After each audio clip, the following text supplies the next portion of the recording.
weeks ago. And it's called Proxemic cursor interactions for touch widget control, with Mark and Ewan, who are both with us today. Sorry, this screen up here. Great. There you go. So the main contribution of the paper was an exploration of the use of cursor proximity to enhance touchless interactions in midair, particularly in the context of continuous movable widgets and such as slider bars and multi-widget interaction. So what do I mean by touchless interactions first? So in my research, and as the name suggests, we define touchless interactions as gesture-based interfaces that allow users to interact with displays using midair hand movements and poses. So therefore making it possible to provide input without direct contact with their input device, such as a touchscreen. So often these touchless systems employ cursor-based interactions. For example, Ultraleap Touch-Free, which is a piece of software for touch interactions, and famously the Xbox Kinect. In these interfaces, the cursor typically mapped to the hand movement, for example, your palm or your index finger, and then when a user moves their hand, the corresponding movements are then done on the display. And then the cursor can hover on top of an element. The cursor can hover on top of an element where they can then select it. So the majority of these systems, again, we see two common gesture types. The first one is called air push. So that mimics a traditional pointer and touch-based input, where the user brings their index finger forward towards the display, and once it hits a certain threshold in front of the display, it will enter an activated state. You can see here. Put your finger towards the display and it starts working. Don't know why it's so blurry. And second, we have pinch. And as the name suggests, and it's quite common in other XR types of interactions, when the index finger comes towards the thumb, it enters a selective state.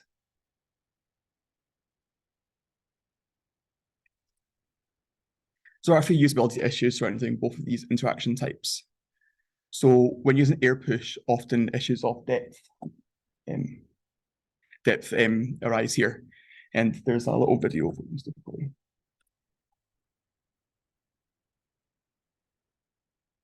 These videos are a bit dramatized. So that means that you actually can't necessarily see where the threshold is. So you don't know where the selection is going to happen or where it's going to end. So secondly, we have target slips. So that's when the user falls off the target, the intended target. So they can be aiming towards the target, and then the further they get, the more easy it is to fall off, because humans are really bad at 3D navigation. Next, we have continuous interactions. So when performing continuous interactions, users find it particularly difficult to maintain activated states for extended periods of time. You find it fatiguing and overall just difficult to do. And finally, as these techniques are a direct mapping of hand position to screen position, users must precisely target. So unlike direct touch input, touchless input devices provide feedback on how the system is responding before widgets are activated. So exploring alternative interaction techniques that minimize the requirement for precise targeting before widget activation could enhance usability of touchless input, particularly for continuous cursor operations such as slider control. So we can leverage proximity here to minimize the requirement of precise targeting before widget activation. So we investigated a proxemic cursor for touchless interfaces. So the proxemic cursor auto-selects the widget that is closest to the cursor, meaning these widgets are targeted automatically. So this enables widget activation without needing to precisely target. So how does this actually work? So we take the absolute pixel distance between each UI widget and the cursor position on the display. So these positions are dynamic as well. So for example, as a slider handle moves, the proxemic zone will change. And you can see here, although the cursor is actually closer to the second slider, it will activate the first one because the handle is closer to the cursor. Then upon initiating an air push or pinch gesture, buttons are pressed and released, like a touchscreen or a mouse button, and then sliders are gained control.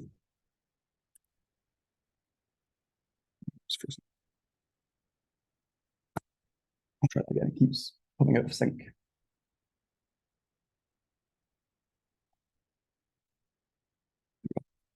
So as a little demo here, you can see that when the cursor is closest to a widget, it has the black ring gets larger, so that's the one that's closest, and whenever it's highlighted, the user can then activate without necessarily going over the actual UI widget.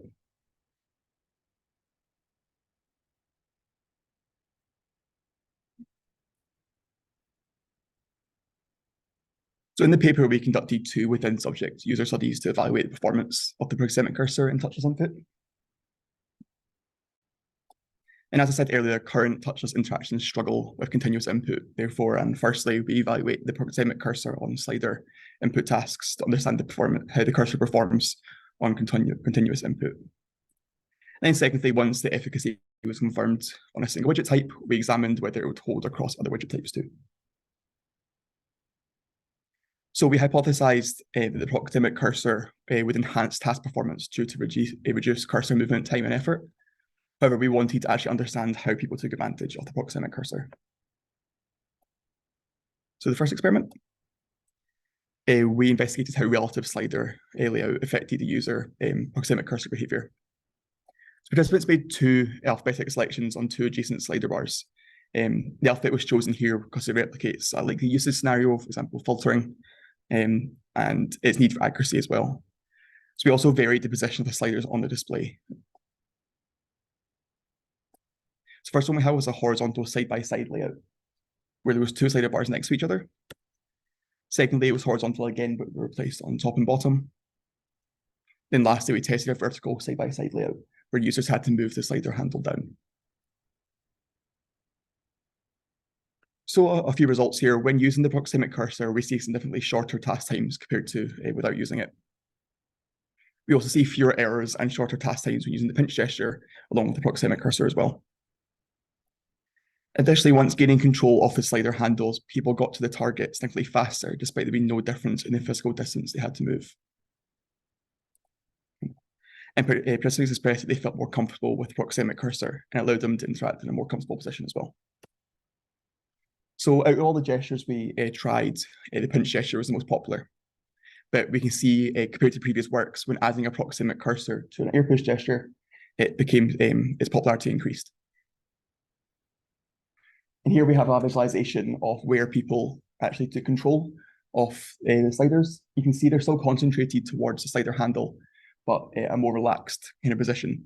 So people kind of move towards the slider handle, and when they can see it was ready to be activated, they just went for it. So in the second study, we did sliders and buttons. And we confirmed the efficacy of the proxemic cursor and slider bars. So moved on to testing with more than 1 widget type.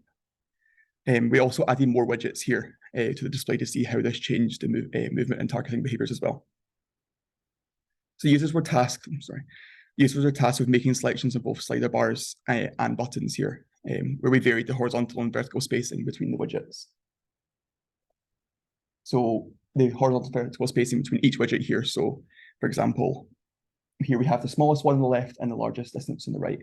So it was a 64, 128, and 256 pixel difference, and we did all combinations of them. So a few results of this experiment. Here again, we see faster task times and transition times when using the proxemic cursor, as well as lower error distance, showing participants made more accurate selections as well. We further see that the larger the horizontal and vertical spacing, the more likely participants were to use the proxemic feature. This isn't really surprising because there's more space for people to move around. People also made less use of the proxemic cursor with buttons, and surprisingly made less use of it with pinch compared to ear push, meaning people made more use of the proxemic cursor when using ear push. And when we asked people, also because ear push was less accurate overall. And again, I don't have it here, but the pinch gesture is the most preferred for all but 1 participant. And if you want to see the entire result set, they're in the paper as well. So here we have the same visualizations before. You can see that people still targeted towards the buttons more compared to the slider bar. And interestingly, you see people moving towards the center of the display, especially for the buttons. So when asking people about this, they wanted to keep their hand in the center because it's more comfortable for them and do smaller movements. You can kind of see that at the side of the buttons where it goes towards the middle. What do these actually all mean? So in terms of usability, the proxemic cursor enabled users to be less accurate when acquiring widgets. And as discussed in the beginning, the requirement of precision is an issue with touchless interactions, and the proxemic cursor can alleviate this. Additionally, users reported that they liked not having to aim so precisely. And with that, they completed tasks faster with the proxemic cursor. They also reported to receiving faster input, and the overall interaction was faster. And we see that interactions were started quicker compared to the standard cursor as well. So in terms of ergonomics, we see improved ergonomics here.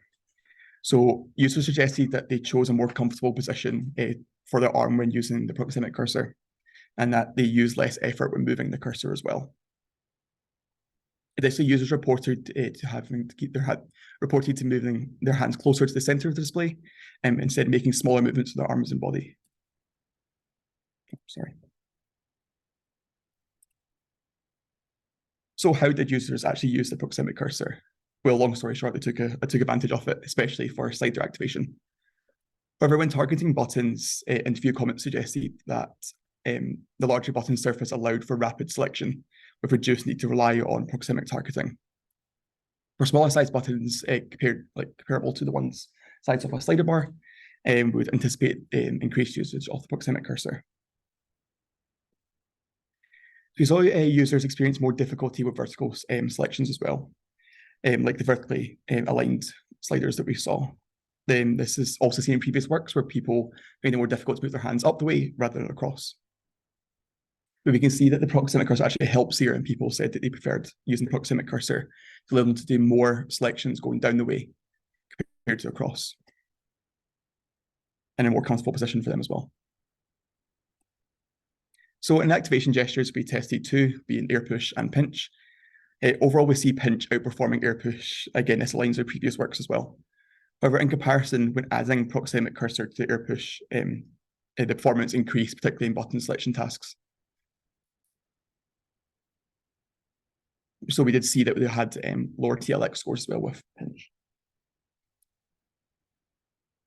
So in summary, we explored a novel proxemic cursor for touchless interactions. The cursor aimed to support more efficient and comfortable mid-air interactions as well.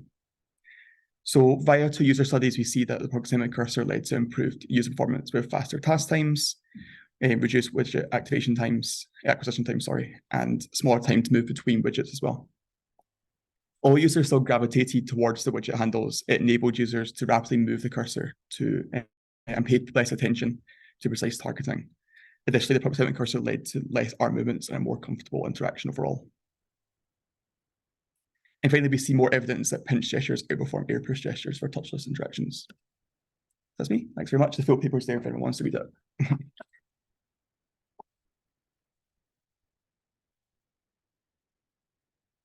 Questions?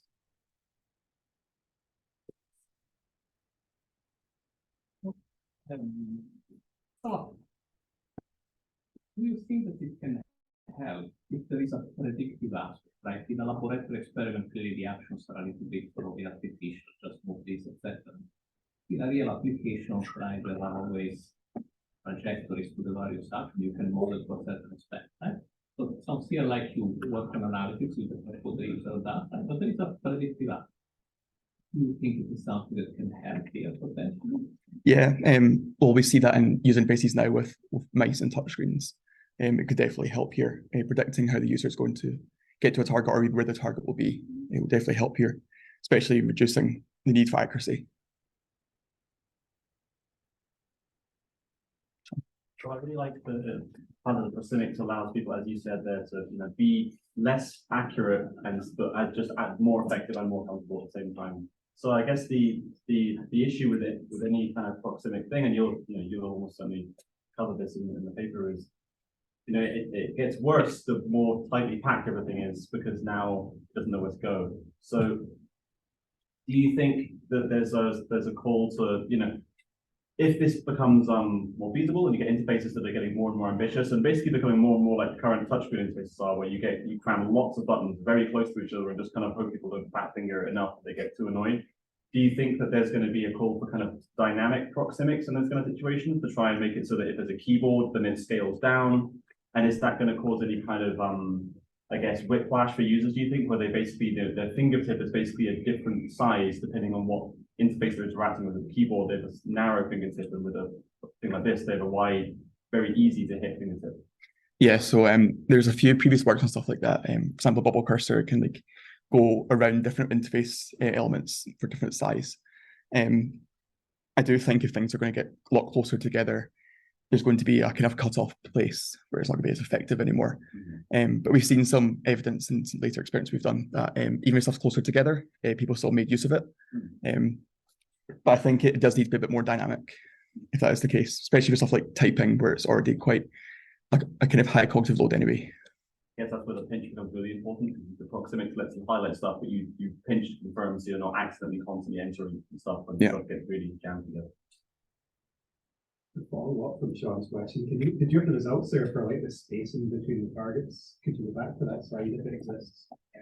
I don't think it's in the paper. So another way of kind of rephrasing Sean's question is, what do you think could happen if your spacing was smaller than the smallest you had here? In this slide? I don't know, maybe, I mean, I know it exists because it's in the paper. I can't remember if it's been taught.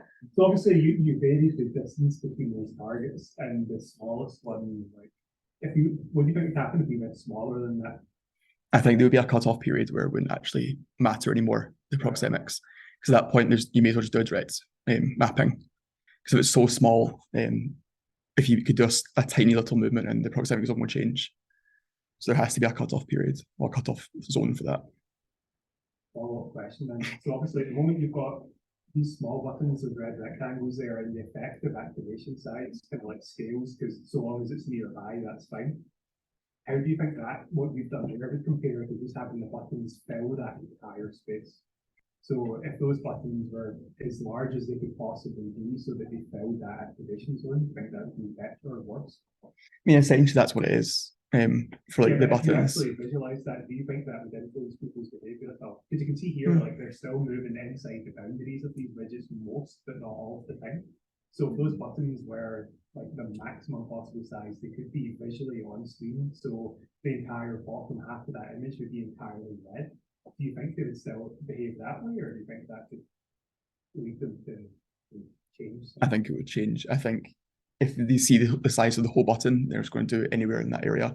I think this was more for visual aid for people in this case. So you think that'd be a good thing to do or not?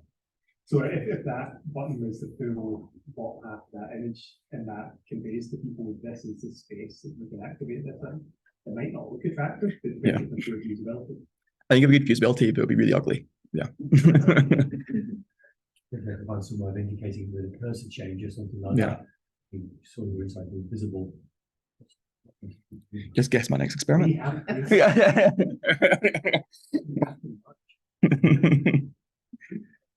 So we have a question online from Simone. She asks, what tech did you use for mid-air haptics? And do you think that different technologies might be better with different techniques? So in this experiment, we didn't use any actual haptics. There was no actual feeling of movement, but we used the Leap Motion controller, or the new prototype version of that, for the actual tracking. But you could do it with any Leap Motion controller, that would work the same.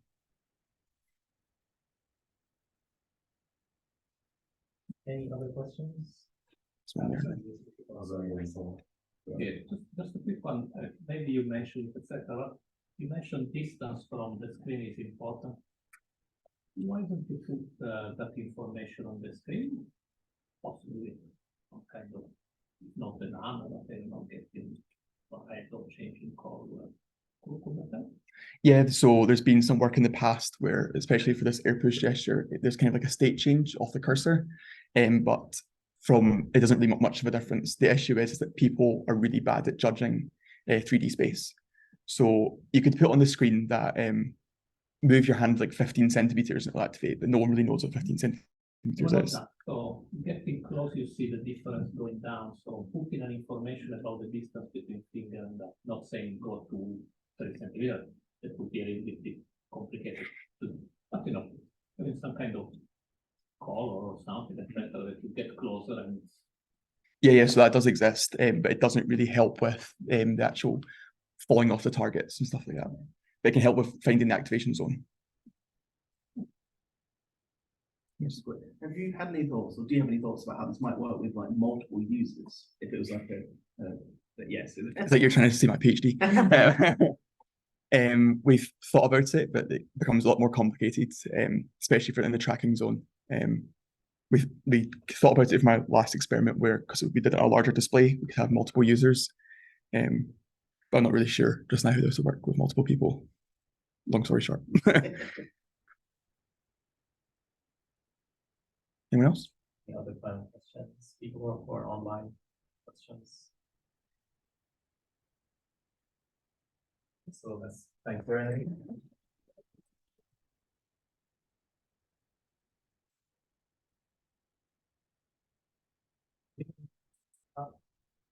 No, should I join the Zoom? So.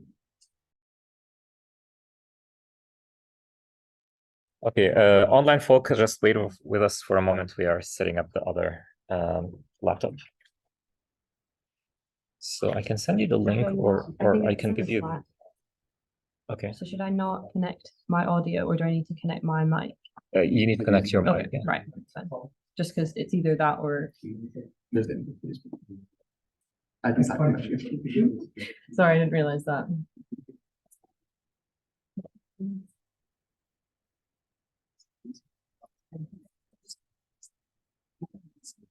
Okay, I've sent it on Slack. Did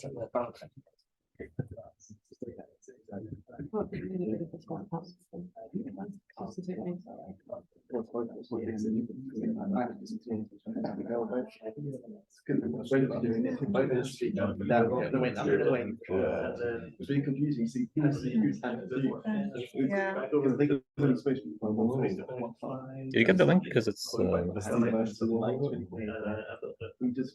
some reason it's not showing.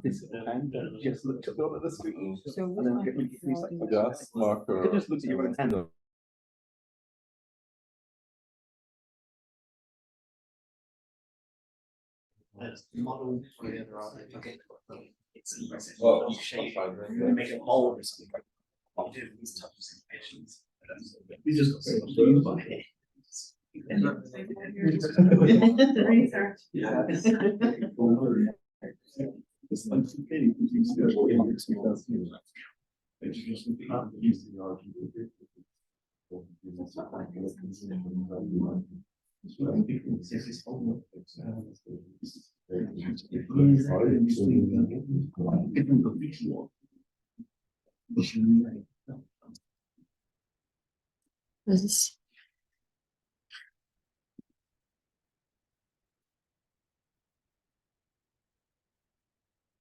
then We still see the online, we see the presenter view.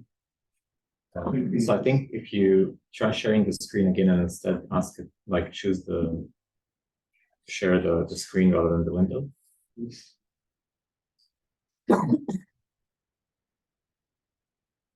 Is that fixed it online?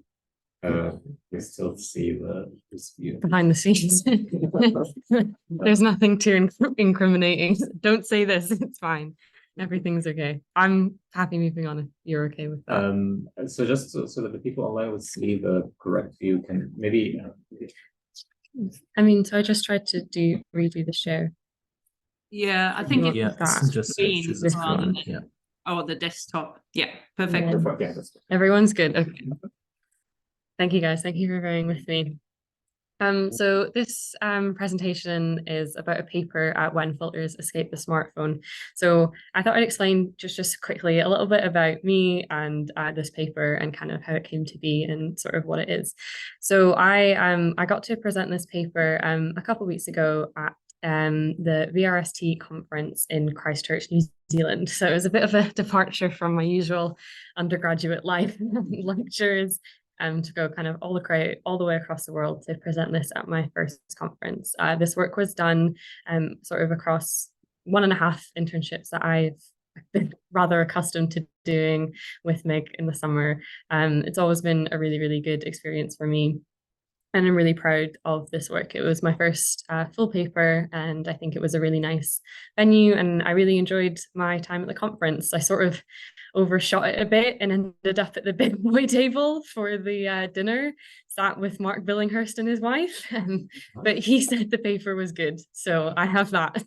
If nothing else, and a rather overwhelming dinner experience trying to keep up conversation with some rather HCI and VR bigwigs. So the presentation I'll give is the presentation that I gave when I presented my work at that conference. So I'll explain a little bit first about what I mean about filters. So these are things that you might have seen before. These are examples all from Snapchat. They came into popularity and really did explode in 2015. And you can kind of see here that you can add a number of additions as well as like movements of face. These have been very popular within this kind of mobile handheld experience, very much kind of augmenting just what you would see in a selfie. However, with the developments that everyday augmented reality could provide, what happens when we give everyone the ability to use these filters in everyday life, in an everyday AR sense? We were particularly interested in what would happen when we change sensitive areas of our identity, and what would happen in scenarios where you would have the ability to augment others.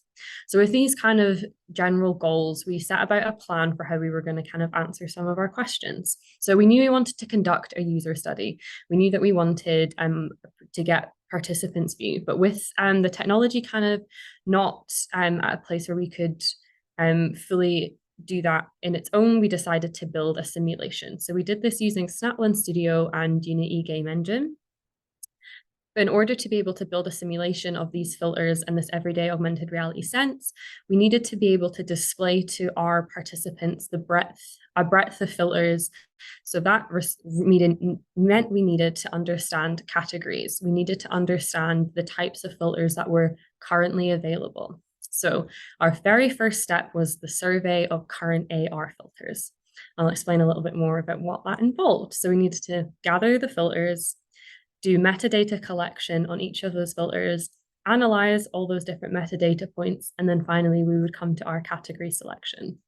So this is what filter collection looked like. This is me on Snapchat filming myself with the filters on, slightly sped up. And I would go through the trending pages, and I did this 100 times on Snapchat, 100 times on TikTok, and 100 times on Instagram. So after we had this kind of 300 filter data set, we then would start collecting the metadata. This was admittedly a rather arduous process for me and my co-authors. There was various different aspects of metadata that needed to be figured out for each individual filter. So this included things about the location of the augmentation, the extent and intensity of the augmentation, as well as any red flag filters. And this was left up to the discretion of our researchers as to if they felt like an individual filter had a kind of problematic nature. So every single filter, all 300, were coded 3 times independently. And then there was a session held with the 3 of us where we came together to kind of understand and to iron out any differences that we had and come to kind of conclusion on all our different averages and data points. So in our paper, we present a breakdown, platform by platform, of the different metadata points. So this is how we present our data for location on the body. So you can see that the darker, the more prevalent that augmentation was. So you can see the face is a very highly augmented region. So after this and several other stages of analysis, we came up with our categories. So these were based off of 2 things: the location of the filter, which we came up with full body, head, and around body, and the use cases, which were beautification, sponsored content, and informative content. So now we have our categories, we were able to start building our simulation. So this involved filter creation. So we created 3 filters for each of those categories. We did this varying in intensity. So for our sponsored content filter, this meant a logo for the lowest intensity, a logo and logos on cheeks, as well as our final intensity, which was the 2 prior, as well as a huge kind of angel kind of on my shoulder Nike billboard signs. We did video creations. We filmed 360 video and then piped the filters onto that video, and our participants experienced this in an AR and VR experience in a Unity headset. So I'll show you some of the filters that were created. there we go. So this is our category head. So you can kind of see from the neck up, I am a cartoonified version of myself. This is full body. From my ankle all the way to my shoulder, there's like a tree vine wrapped all the way around me. Our category informative, you have a lanyard like a sunflower, as well as a name tag that says my name. Round body, so you can see it's not touching it's not actually in front of me, it's behind me, and it's this kind of double silhouette that moves alongside me. Another round body is this question mark that floats above my head. So there are loads of different filters that our participants did experience. So this they experienced this as part of our user study. So our procedure, so they would view all 3 filters from one category, fill out the social acceptability questionnaire. They would then do this 6 times, once for each category, before moving on to an interview and our closing questionnaire. So to explain a little bit more about how we structured the social acceptability questionnaire, we asked them to consider things based on four different perspectives, whether the filters is being applied to themselves or the other person, and whether they have control of that augmentation. It's a little easier, hopefully, to see here. So if we have a person A and a person B, one of our scenarios is that person A has the augmented reality glasses on and is augmenting person B. How does person A feel about that? As well as person A having the augmented reality glasses on and is forced to see how person B has chosen to augment themselves. And then we have it again in reverse with the roles of the glasses changed. So after they've done that for every one of our categories, we move them on to interview. This is where we ask them if they would respect others' choices for augmentation. And we then introduce this idea of protected characteristics, which I'll get to on the next slide. But we asked them if we felt like the augmenting of them would be harmful, beneficial, and which perspective, this kind of A or B, filtered or no filtered, would affect how they perceive that augmentation. So protected characteristics is specifically language used by the Scottish Government to protect certain areas of demographics that they believe legally are not to be discriminated against. There are equivalent legislations in EU and in other countries, but for Scotland, these include gender reassignment, disability, race, sex, age, sexual orientation, pregnancy and maternity, religion and belief, marriage, and civil partnerships. At this point was the first time that we introduced the idea of augmenting protected characteristics to them. So for that initial study, unless they thought of it themselves, it was not something that we had presented to them. So after answering those questions, we finally gave them their closing questionnaire, where we asked overviews of how would they perceive their augmentation as a true self, an extension of self, or as a completely digitized self, if they would be attached to their augmented self, how much they would choose to augment their day-to-day self, and what issues they feel could arise through the use of filters. So what did we find? This is a very complicated bit of statistics done by Mark, but the long story short is that we did find that there were significant differences between how acceptable people found different augmentations based on category, role, and relationship. We did find that this was impactful. Our results show that most people would consider adopting augmentations as an extension of self rather than presenting an entirely digitized self. So we feel like this emphasizes that as filters move away from our smartphones and onto an everyday AR device, they could be used to meaningfully alter our own social presentation. Some people also considered that their augmented self would be a part of their true self. Again, furthering this idea that everyday AR could become very useful and a very delicate part of people's life. Most participants did say that they would err towards modest augmentations. So we kind of recognize this as well as apprehension, but there is also evidence that there could still be use of problematic filters, even within a more subtle, as well as some participants indicating more extreme augmentations that, again, more capacity for some of these more harmful augmentations. Oh, also our participants found the possibility of the augmenting other people augmenting their appearance, as well as them augmenting other people's appearance, to be considered less comfortable and daunting, even for strangers and friends. So when we asked them about the positive impacts of altering protected characteristics, we got some very interesting results. So we did find that there were some positive use cases. For example, participant 17 says, I feel it could be used to empower them and make them feel more included, especially in things like disability. And participant 6 saying, I feel like this is a really, really good thing. Even if it's cheaper than getting a gender reassignment surgery, it's also an easy way to explore. And this spurred on some thoughts that we had about gender affirming augmentations and what could be done with augmented reality to help those continue their self-presentation in a way that is perhaps cheaper, accessible, and a lot more amenable to a daily change. So we also asked them about some of the negative impacts of altering protected characteristics. So participant 2 saying, somebody could do something awful and change their race and act out in stereotype, and that would be extremely harmful to people of that race. And participant 20 saying, some could even want everyone around them to look like they're sharing the same faith. So they put some kind of augmentation of religious garments on anyone. These augmentations are a little gnarly. The idea of these, I don't think, sits comfortably with many people. And we believe these, among some of the other results that came through, beg the question that should AR filters be regulated in line with existing legal restrictions and our cultural norms around appearance? So societal issues and the augmentation of protected characteristics. So over half of our participants did raise concerns around the application of filters, in particular around these areas.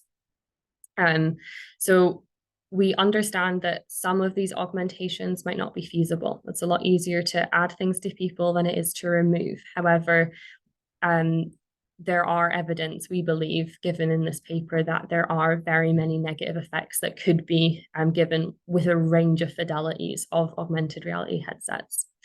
So we were very curious about shedding light on this, as well as the positive impacts, to kind of give a basis for how developments can proceed.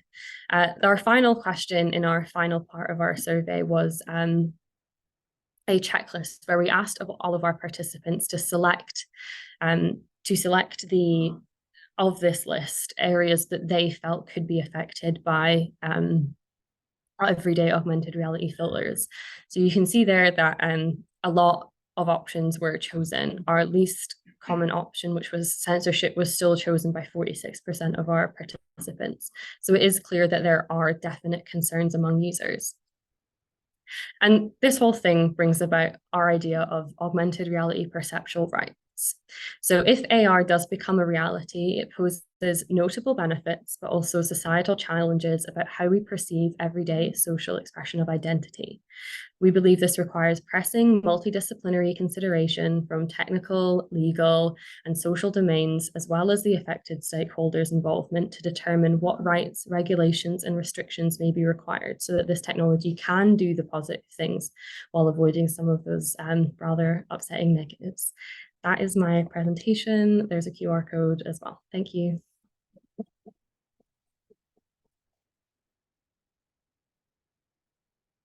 Questions?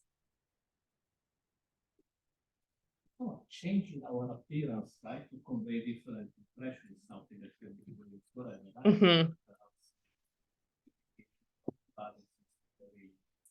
What does augmented reality have? So there's a certain pervasiveness, I think, and an ability to change identity kind of at a whim, which has never, or I think there's a level at which this could be done that hasn't really ever been so acceptable. You know, if you play around with some of these tools that you can use, I could change my entire face walking from one room to another. That is the kind of thing that maybe only a magician has been able to do previously, as well as the potential for the augmentation of others. So as much as I can right now get a nose job and, you know, a hair transplant or dye my hair or change my clothes, I can't really do that to you. However, with augmented reality, I could apply a filter that did those things. And, you know, we didn't find that to be a very comfortable situation, although entirely plausible. Hi. Would existing regulations apply though? If you're processing the image of somebody and manipulating personal those special characteristics of them, don't data protection laws apply? I think it's a tricky. I don't believe to the extent that they should. I think because it's not necessarily stored data; it's only processed, which is a different thing. It's whether it's a much bigger discussion about whether if my augmented reality glasses are perceiving you, if that is allowed or not for any processing of data. I think that's a much larger thing. There are already glasses that exist that do use and store camera footage, like the Snap spectacles or the new Ray-Bans that have the cameras in. So these kind of things are already being put into place. I could be wearing those spectacles and storing data of you right now. I'm not, but we can see these technologies are coming into place irrespective of whether that kind of data protection does exist. I'm not a lawyer. I'm not entirely sure on the specifics of it, but I don't believe that there's the developmental process, the developmental thinking that it is illegal in the kind of technologies that are being created.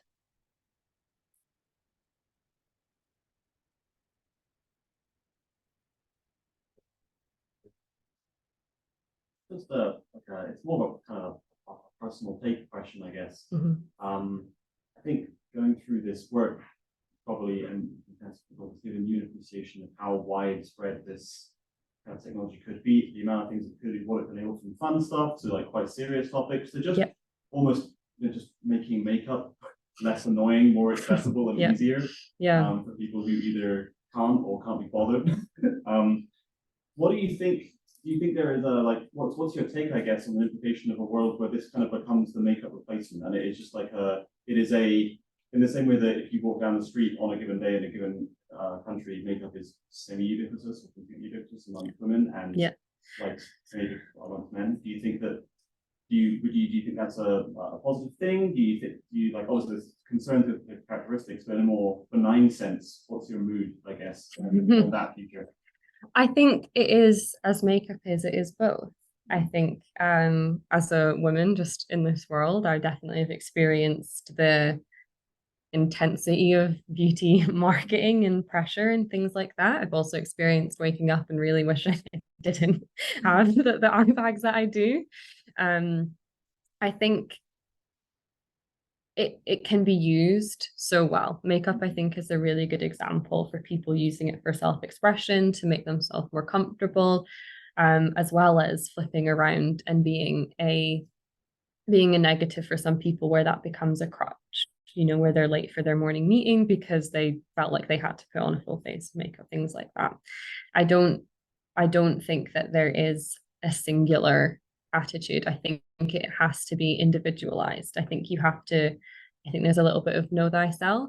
You know, if I'm comfortable waking up, because I can have a healthy relationship with makeup, and I would like to see that, you know, a conversation start about what it could mean for augmented reality sort of before. I also think that the beauty industry doesn't necessarily have didn't necessarily have safety in mind at certain points. I mean, there are certainly historically some rather questionable makeup products with mercury in them if you go right the way back. And I think that it is, again, it provides a nice alternative to not having to put kind of what is essentially chemicals on your face and eyes.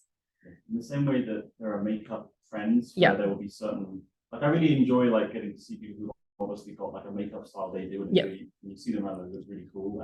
You can tell you what they've gone into. But in the same way that there are makeup trends where people who don't really have a solid idea of what they want to do with makeup will just do what's currently popular. I just have this like pervasive image of like walking into the office in 5 years and not realizing that a film that's come out, like a Frozen style film, has gone viral, and everyone in my office now has a like Frozen head for like 2 weeks, and then they don't anymore.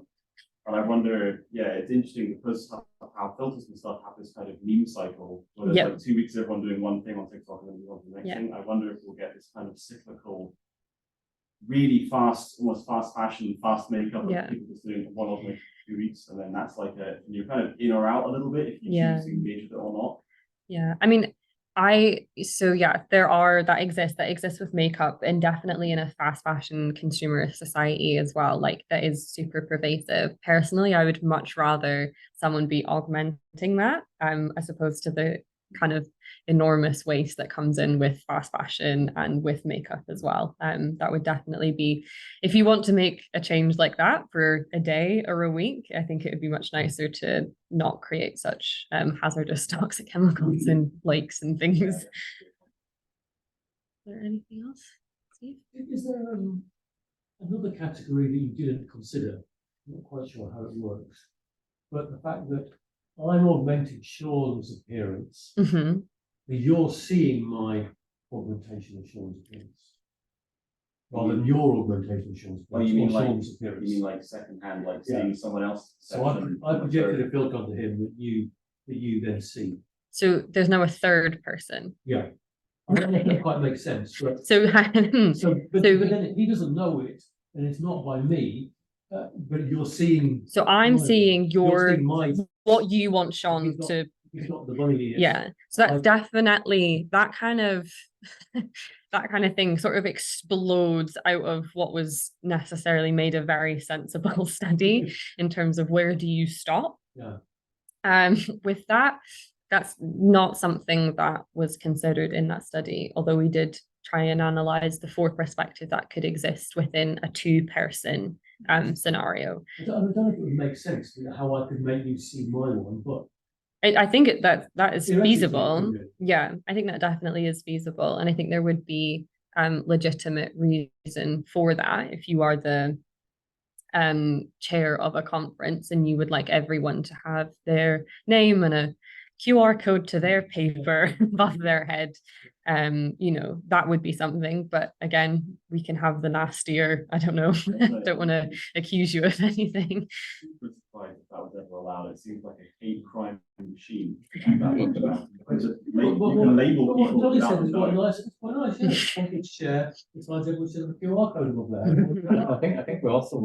think a lot about AR as putting glasses, but then AR could be also applied in different ways. Not necessarily through your glasses, but by augmenting the environment and augmenting this perception of the environment through projectors and cameras and stuff. Well, I think that Jake is thinking about all the augmented reality. So I could change Jolie's voice so it sounded like Donald Duck or something. The potential negative things for multiple senses. Yeah, we did restrict the visual, but yeah. You have to store it, right? You're going to relay it between 3 parties. You're going to have to store the data. In this case, all that data connection stuff. Because basically, you're liable. You can just be labeling, you're liable. Like how long you did that. Well, I'll write that down. We have a question online from James. So James is asking, could the stored or processed data present a risk to those on things? Like, okay, I cannot really understand the question. James, maybe you can unmute and ask your question. Yeah, so I'm not sure I understand myself. do you hear me right? Is your speaker on? Can we hear James? So I'm worried if I James say something. Can you hear me? Oh, it's not here. I have a question in the meantime. If you can type it again as well, Hold on. maybe that'll work. Yeah, I'll ask. Yeah, you can ask it. I'll ask James to reply. I want to make a system that showed things about people. So you put glasses or something, whatever, and show things about you. And then I ask people how they felt about systems. And how people feel about systems are often very moralistic. I feel it shouldn't be done me, I feel it should be done. But then how people act in systems is much more devious in many ways. Let's take one too. So your study looked at how people wanted other people and how you act, especially if you have a researcher or someone asking you, you know, how would you use this thing? You wouldn't necessarily mix it, maybe trolling, doing other sort of nasty behavior. Yeah. So you get very much the good side of people. Yeah. And we know from things like I've had Snapchat and I've turned my camera around and know what pictures of funny photos. Exactly. Yeah. Yeah. I would say at the time I didn't think I was doing any harm jokes about it. So my question is, are you thinking of, I don't know how you do this ethically, but are you thinking of maybe seeing actually how people would use a system like this? Yeah. If we come with governance, are we really doing the right way in governance if we're just going on how people wish they should act? Yeah, I mean, I definitely think it's all good and well, but it, you know, there's that temptation of, haha, I've made you look silly and we're friends and that's funny. I think that was part of the motivation for including the friend versus stranger category, because I think people can interpret, you know, to just kind of hit a little bit, because we can't, you know, it's a follow-up study, but to kind of understand how maybe just a little bit perception does change, like what they would because there are kind of nuances, I think, for a general scenario. So that might have been a really funny thing to do just in the office, but maybe if it was, you know, them being in a very serious situation, you wouldn't have done that yourself. So we definitely tried to kind of get towards some of those kind of more scenario based things. I would really like personally to be able to get as close to a kind of ethnographic, like how would people actually use this in person, in kind of later research. People use Snapchat a lot, and you can do what Steve mentioned, you can share filters in Snapchat, so people can see filters that you're using as well. Yeah. You could theoretically do this just using current software. I think I do in my own mind believe that the Snapchat filters, because they're quite restricted in terms of what they will augment, as well as the types of augmentation. Like you can see kind of platform by platform, Snapchat in and of itself has its own culture of like what it augments. Like Instagram, so many more of these light touch beautification, just kind of skin smooth, like those were really prevalent. Snapchat has some kind of, has its own different thing as well. And I, you know, it'd be interesting. I think you would definitely need to be quite cautious of that as well, because I do think that platform by platform there is a different kind of culture of usage as well. So also on Zoom, right? On Zoom you can you can. Black and white one. I have Yeah. Like myself. Yeah. So let's thank Julie again for the last talk. Thank you.